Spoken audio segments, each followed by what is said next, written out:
Fickle fate is a vicious goddess who brings no permanent good to anyone.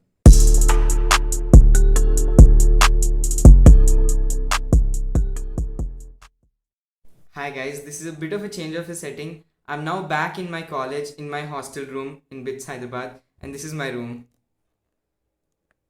That's some garbage that I had to dump to the side so the background is clear. Let's continue now. 6,000 years ago, the people of Babylon had already figured out personal finance and investing at a pretty deep level. And knowing how timeless and invaluable this wisdom was, they decided to preserve them in the form of stories by inscribing them into clay tablets for generations to come. This book, in many ways, is considered as the holy grail of personal finance and has inspired many other books as well. Even though the book has a setting that is 6,000 years ago, a lot of the correlations that we can draw to the present day are honestly astounding and uncanny. I'm going to share the 6 biggest takeaways that I found from this book. This book has a very interesting discussion distinguishing between two different types of learnings. The first kind being one which you learn and you know, much like what goes on in school and college, while the other is to learn to find out what we do not know. To be honest, in the beginning it didn't really make too much sense, but it later came around and really struck a chord. To learn to find out something that you do not know. Well, to learn to find out something that you do not know requires you to have a very clear picture of the limitations and the boundaries of our knowledge and understanding. Acknowledging and being very well aware of the limitations of your understanding and knowledge is something extremely important and is emphasized heavily by Warren Buffett. He calls it the circle of competence.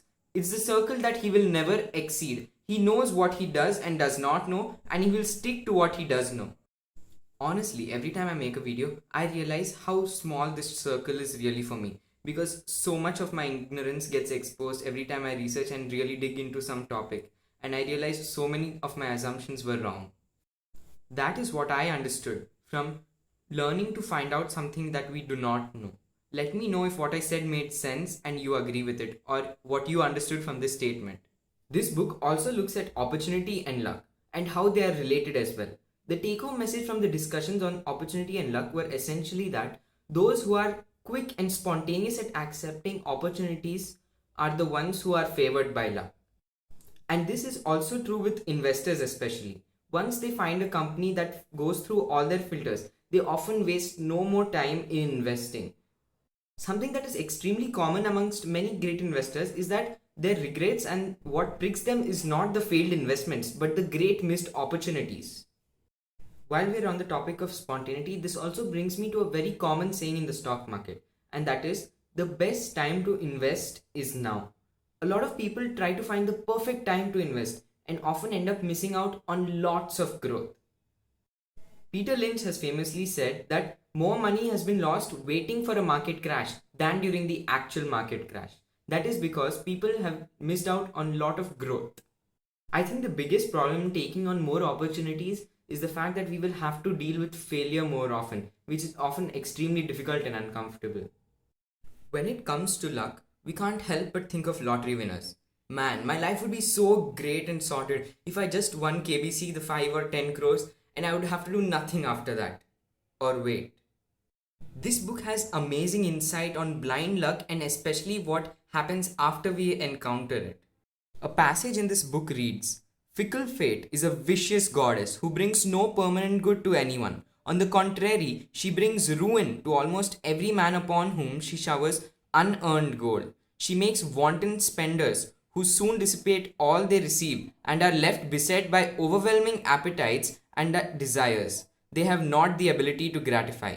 Yet others whom she favors become misers and hoard their wealth, fearing to spend what they have, knowing they do not possess the ability to replace it."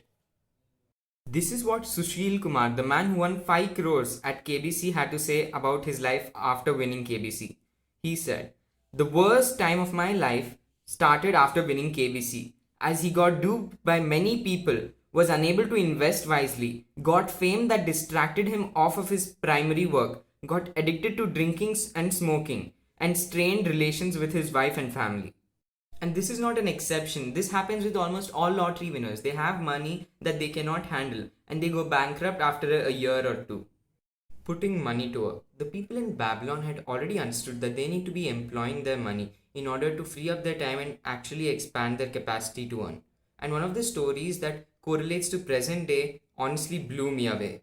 This is how the story goes. A businessman once found out that the king is going to soon start preparing for a war, and upon knowing this, he goes to his bronze and iron dealers that are his friends and soon starts hoarding lot of these metals. And when the king actually comes around to buy these metals, these are the only people who have sufficient, and therefore they will have a chance to command a higher price for it. The interesting thing is that the exactly same thing still happens. Every time the government announces a big plan of infrastructure, a lot of people go around to buy steel, cement, and all these other companies.